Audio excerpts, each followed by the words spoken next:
I grew up in a small town in northeastern Kentucky. We lived close to a forest, which was good for me because I was a kid who needed to be outside a lot. In those days, parents weren't so afraid to let their kids go exploring alone. I spent a lot of my days in that forest. I can still remember which were the best trees for climbing, and I got to know a lot of different types of birds in that area. I was around 12 years old and I was spending a lot of whole afternoons in the forest. Sometimes I would go exploring with my best friend, but the day I'm talking about, I was alone. There was a hill behind our house that was pretty steep, and there was an old orchard up there that my great-grandpa had planted back in the day. I would walk to the top of the hill and get a view of the boundary of the woods, and I would pick a spot where I wanted to walk in. I never really went very far, but that day I decided I wanted to go further. I wasn't carrying much with me, and I hadn't told my mother I was going anywhere far. I always felt plenty safe in the woods, even though there were some black bears in the area. It was a little late in the day, but I was feeling free like I was Huck Finn or something. I was just whistling down the trail, not paying much attention to anything. I must have gotten about an hour walking distance from home. It was a little later than I thought, and the sun was starting to set, and I was getting hungry. So I decided to go off the main path and take a faint trail that seemed like it would be a shortcut. But it started getting dark fast, and I was wandering in the twilight, and the surroundings didn't look familiar at all. I started to feel uncomfortable and got jumpy whenever I would hear a branch crack. It didn't take me long to realize I was pretty much lost. I started to feel panicky, and I couldn't fight down the adrenaline. My instinct was to start running, but I forced myself to focus and try to get my bearings. It started to feel hopeless, though. I had no idea where I was. I started to walk around aimlessly, hoping to find the main trail. After what seemed like a long time, I looked ahead and saw a small figure standing about 30 feet in front of me. The size of the figure told my brain that it must be a small child. But as I started walking toward it, I saw that it had a long, slender neck and really pale, scaly skin. The eyes that were looking at me were a deep red. The figure turned and ran off. In my state of mind, I still was convinced it was just a girl, maybe an albino or something. I was desperate to get home, so I chased after her, hoping she would lead me out of the forest. One minute I was running, and the next minute the ground under me disappeared. I had the horrible feeling of falling. It felt like a nightmare where everything was happening in slow motion. Then I landed and just laid there in pain for a while. I finally got myself together and opened my eyes. It took a bit for them to adjust to the darkness of the cave. It was really dark, but then I saw a pair of eyes staring at me. They were just a few inches in front of my face. I scrambled backwards until I hit something that felt like the wall of the cave. Then behind the thing with the eyes, a fire suddenly lit. The light filled the space, and I saw that the cave seemed to stretch back for an infinite distance. And there were dozens of eyes looking at me. Well, I thought they were eyes, but I realized they were just hollow eye sockets staring out of skulls. And the mouths of the skulls were hanging open like they were gaping at me. I just stared at them, and I wasn't able to move or scream. I could hardly breathe. I closed my eyes and opened them again, hoping that I was imagining things. But they were still there. It looked like they were starting to move, but then I realized the flames flickering were just making it look like that. But I was in a real panic and felt like they had all come a step closer to me, and I felt totally surrounded. There was no sound. Even the fire was silent. I started feeling dizzy and thought things were grabbing my hair and clothes. I was trying to fight the fear, but I felt paralyzed, and then I guess I passed out. When I opened my eyes, I was lying on the forest floor in a place I recognized, not too far from my house. I jumped up and ran home like a maniac. I had no memory of how I'd gotten back out of the cave. My parents questioned me since I was obviously traumatized. I couldn't bring myself to say anything except that I'd fallen into a pit and it had freaked me out. I tried to forget about it, but I kept dreaming about eyes staring at me. And I swear one night I woke up and saw the face of that girl looking at me through my window. But somehow I could tell that she was dead. To this day, I still don't know what I stumbled into. Some kind of haunted mass grave, It took a very long time before I ever went into the woods again. And I never went alone. And I always came back before dark.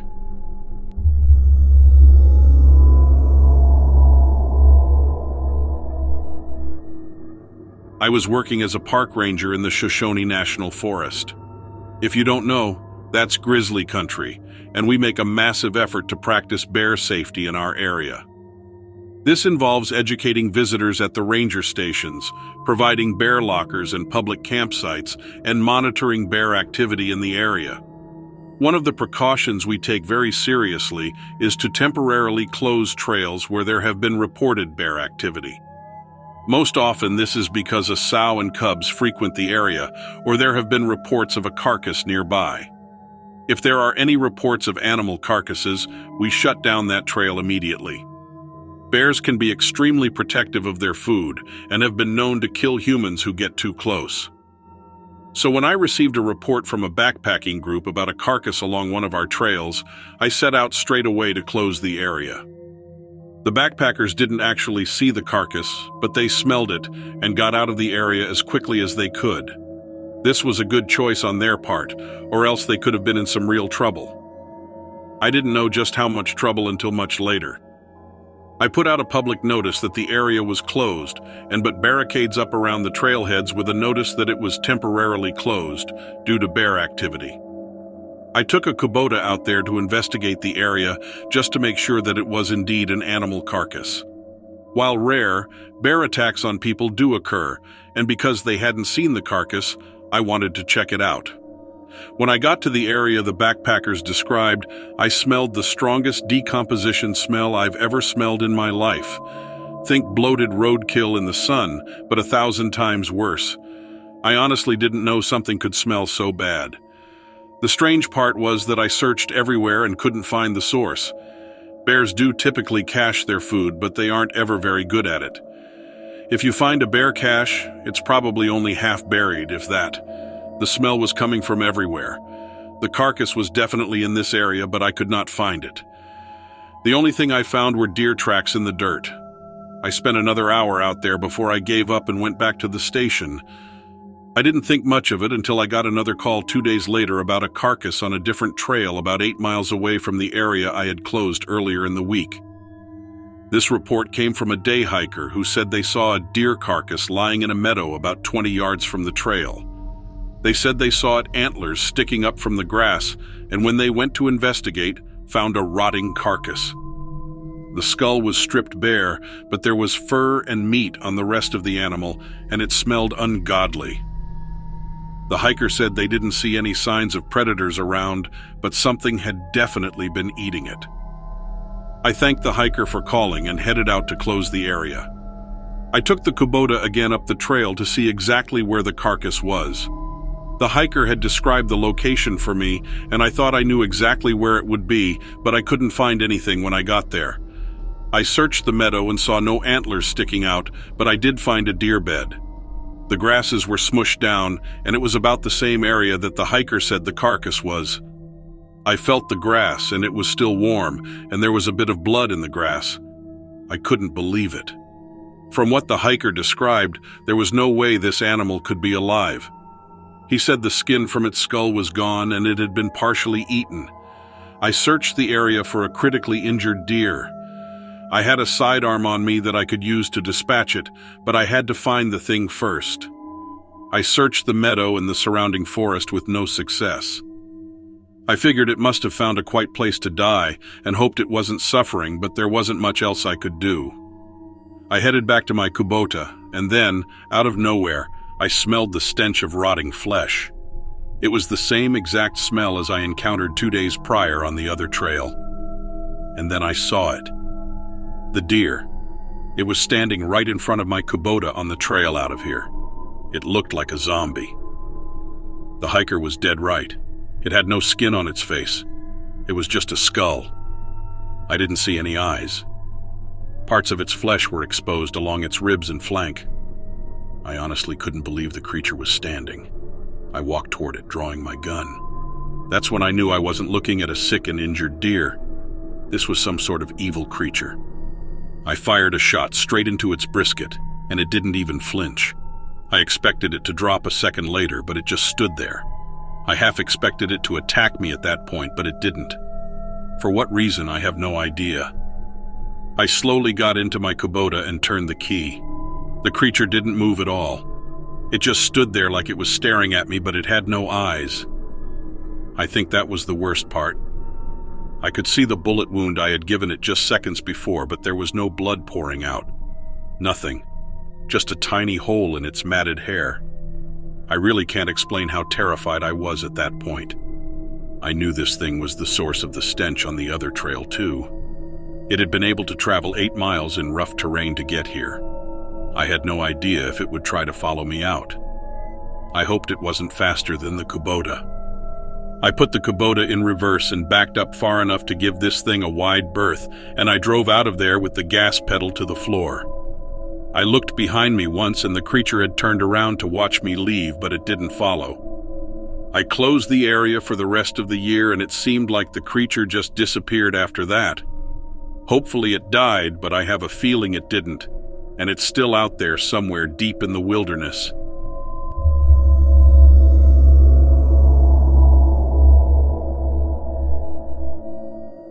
I spent this one summer working as a camp counselor near Rocky Mountain Park, Colorado.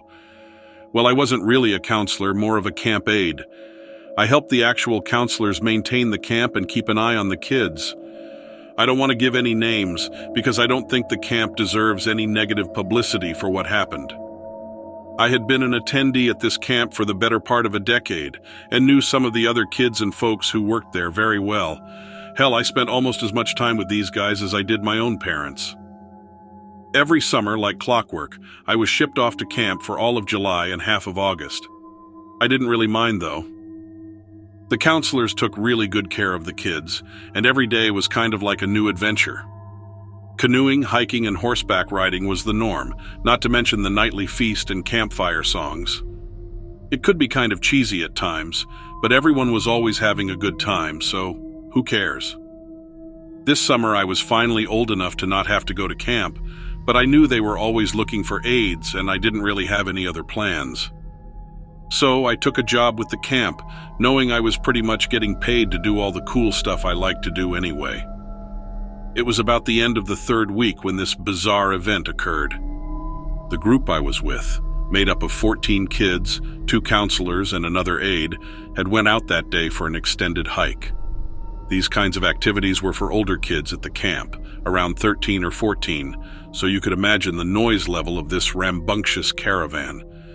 We had left at 8 in the morning, hiked 5 miles, and stopped for lunch, preparing to turn around and head back afterwards.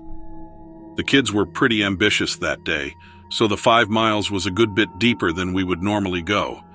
It wasn't really a big deal, though. The counselors knew the area like their own living rooms, and the spot we stopped at had a cool spring which the kids took turns swimming in. I was sitting not too far away from the kids in the spring, eating lunch and chatting with the other aide, when we heard a sharp crack echo throughout the surrounding forest. All the activity in our little group stopped for a minute, and we heard it again, followed by another crack, this time from a different direction. After the 3rd crack, the oldest counselor in the group, we'll call him Benny, started scrambling to get the kids out of the spring and dressed. Me and the other aide were confused and a little unnerved to see him acting this way. Benny was an older guy, real outdoorsy and totally comfortable in the forest. Me and the other aide jumped up, leaving our lunch sitting on a log, and rushed over to Benny to figure out what was going on. Then we heard it. It was a deep bellow, not unlike a bear's roar, but I could have sworn that it was almost human. Whatever it was answered by another bellow from where the other cracking noise had come from. Benny was screaming to run at this point and shouted for me to take point. I grabbed a few nearby kids and yelled for the rest to follow me, moving fast back the way we had come. As we ran, I looked back a few times to see if we had everyone, but couldn't stop long enough to tell. I just hoped that Benny or the other counselor had gotten a head count. We ran non-stop for a good 10 minutes until I heard Benny from the back of the group calling for a halt. I was wheezing heavily by now. A full run through a mountain trail isn't like a jog down a paved street. There's roots, rocks, and a dozen other things that slow you down. And frankly, we're lucky nobody had fallen badly enough to get hurt or broken an ankle. Me and the other aide got it together enough to do a quick head count while Benny and the other counselor went off to the side to talk. After confirming all the kids were with us, I went over to join Benny and the other counselor. I managed to catch the tail end of their conversation. I heard the other counselor saying to Benny that they should be 100 miles away from here. And Benny responded, they must have moved further east and that they've claimed this as their territory. The rest of the conversation was cut short by a roar from nearby, followed by a thud and scream coming from the main body of the group. Something had tossed a small boulder into the mass of kids, nearly taking the head off one of the boys leaning against a tree. There was hysteria throughout the group, and kids almost started running off in separate directions when Benny's shouted commands pulled everyone back together. The other camp counselor got the kids moving in a unified pack. As we all started running down the trail, I saw Benny cutting off from the group. All alone, he was yelling and slapping two thick sticks together like he was trying to make as much noise as possible. The rest of that trek back to the camp was one long, blurry collection of running, stumbling, and some infrequent stops. A few times the kids asked me what happened and where Benny went, but I didn't have answers for them. Near the point of exhaustion, we finally made it back to camp. The kids were all ushered to their cabins, and all the aides were assigned a cabin to sleep in and watch over for the night. We were given strict orders to not, for any reason at all, leave the cabin or let a kid leave the cabin, unless a camp counselor physically entered the cabin and told us we could. We were even given a few buckets in case we had to answer nature's call. When we woke up the next day and were finally allowed out our cabins, we were called for a general assembly. Benny had made it back to camp sometime in the middle of the night. He had cuts all up and down the left side of his body, and his arm was in a sling. He stood next to the camp director as he informed us that due to unnaturally aggressive bear activity, any activities outside of the camp would be suspended until further notice. The excitement died down over the next few days. Even without leaving the camp itself, there was still plenty to do, and since these kids' parents had paid for the full summer, we finished out the next few weeks. I got a nice paycheck, and we each went back home. About a month later, I received an email from the camp director telling me that next year's camping season was canceled. It would reopen the following year, in a new location about 80 miles south.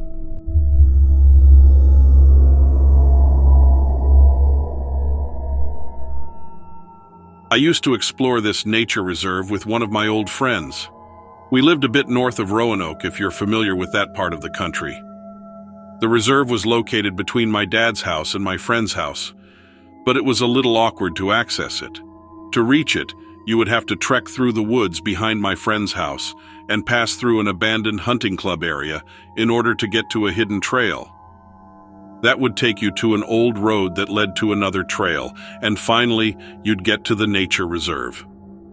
All that to say, it was not well known and had become its own little wilderness. This time I'm talking about, my friend and I had gone out at around 2 a.m. It was shortly after a big storm had passed, so everything was damp and there were quite a few broken branches. We were feeling kind of nervous and weird out there since it was the first time we had explored the area at night. My friend had dared me to sneak out of my dad's house, so obviously I had to prove myself. While we were walking, it was like every sound was amplified, and we kept jumping at every little noise that we heard. We kept waving our flashlights in every direction, thinking some animal was about to jump out at us. We lost the trail multiple times, and that only made us more jittery. When we finally got going the right way, we looked back at where we had been, and we saw not far off, maybe 50 or 60 feet away, somebody sitting on a stump.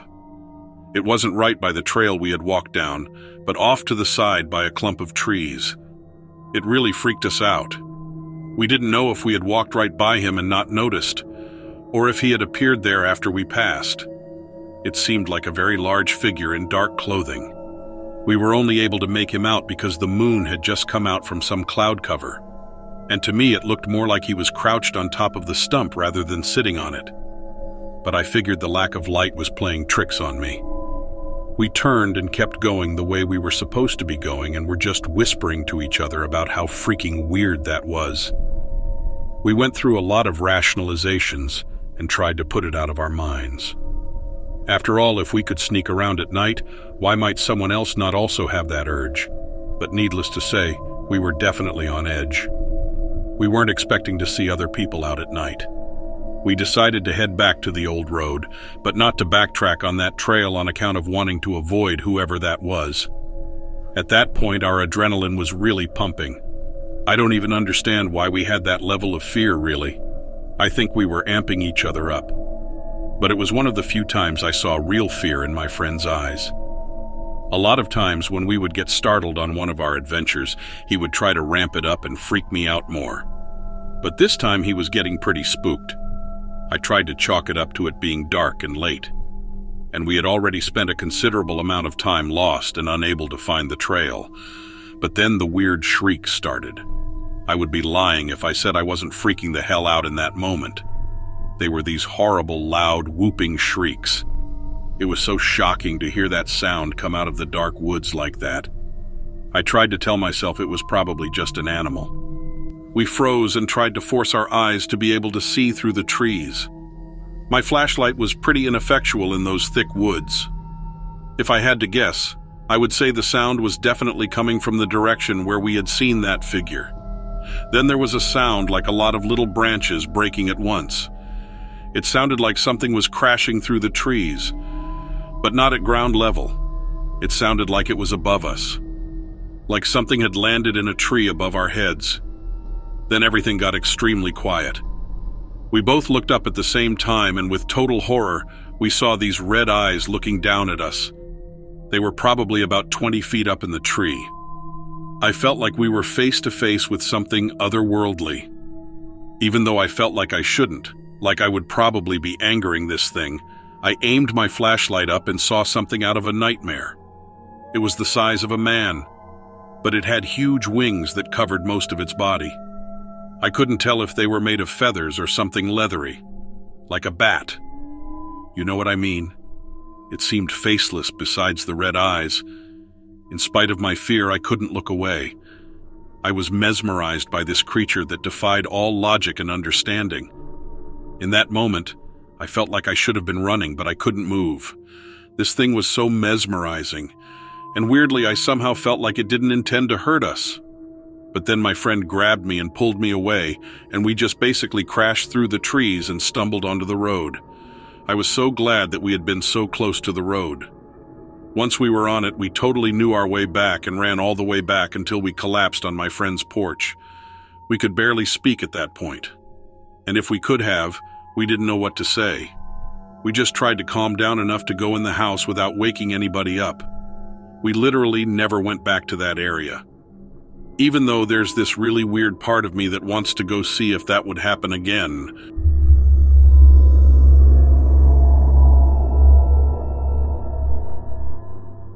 When this encounter took place, I had never seen or heard of a creature that was anything like the one I observed before. Southern Alabama was where I did the majority of my work as a park ranger when I first started out on the field. When I worked for the state, I was an environmental specialist, and one of our projects involved studying stoneflies in coastal parts of the state. It needed a significant amount of time spent out in the streams collecting samples. When I was collecting samples, I had to wade into the stream and gather 5 different packets of leaves that had accumulated at random intervals along a 100-yard stretch of the stream. Each packet included a different species of leaf. Approximately 1 year was spent working on the project. After parking my truck on the shoulder of the road close to a bridge, I would descend to the water's edge, then cross the bridge to get to my place of employment. Some of these streams were located way out in the middle of nowhere in the middle of the forests. Throughout the first portion of my fieldwork, which took place during the summer, it was simple to find a collaborator to work with me on coordinating our efforts. The task was made easier and safer as a result of it. However, by the end of the harvest season, most of the seasonal employees had gone home, so I began conducting the tastings on my own in the latter part of November and the beginning of December. It took a little bit more time out of each day, but it made organizing my schedule much simpler and more reliable. Since I had been walking it alone without incident, I didn't see any need to be concerned about the change. This was the situation all the way through the winter and into the beginning of April. It was somewhere in the beginning of March, and I was on my way to the second stream of the day when the event occurred. It was a stream that I had visited approximately every other week for the previous 7 or 8 months. I believed I'd seen everything it has to offer because I was so familiar with it and knew it like the back of my hand. Around 10 in the morning, I arrived there. Along the side of the road, there was a pleasant clearing beside this creek.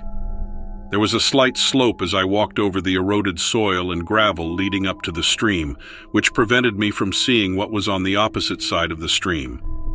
The creek was about 30 yards away.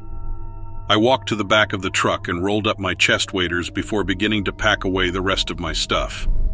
I quickly grabbed my metal meter stick and my Suber sampler, which is a net with a very fine mesh that is attached to a folding base.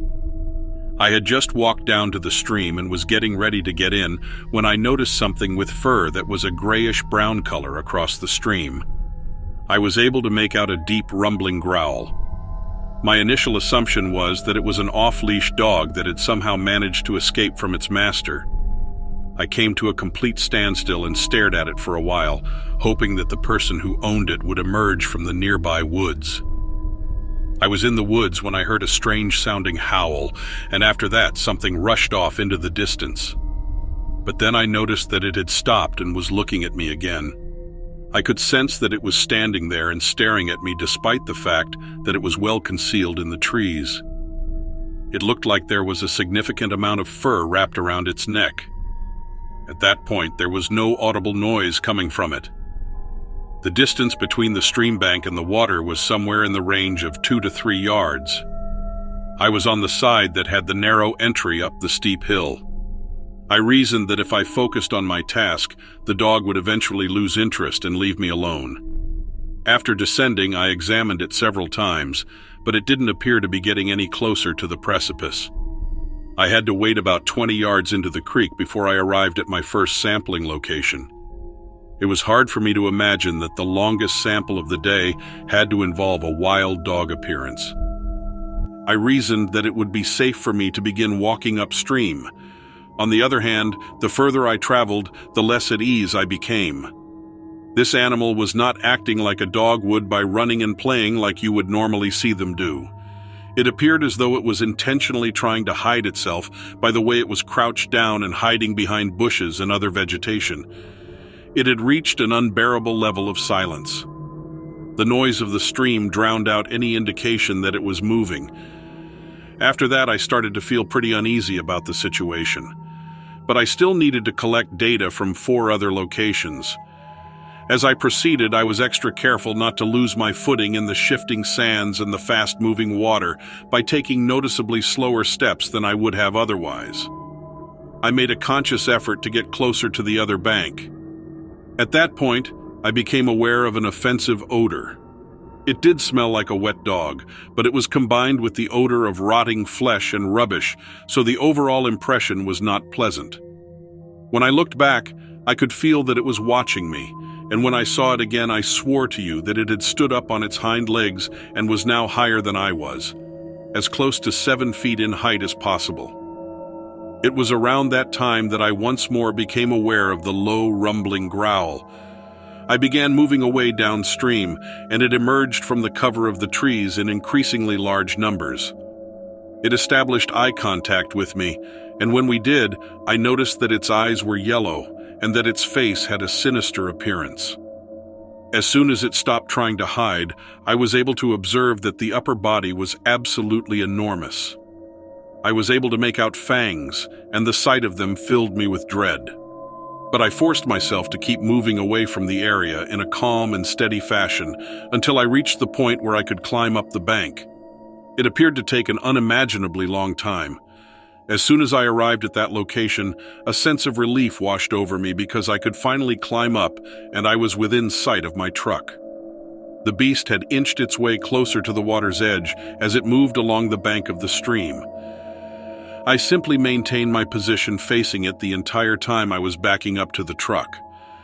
As soon as I arrived at my vehicle, I hurled my belongings into the trunk, got behind the wheel, and drove away without completing the task at hand. I went to see my supervisor and told her about the event. He gave the impression of being totally perplexed and had no idea what it could have been. They dispatched a unit to conduct a search of the area, but they didn't find anything there. I had to go back to that stream another 8 or 9 times, but each time I did, I had a weapon with me. But I was never able to find it again.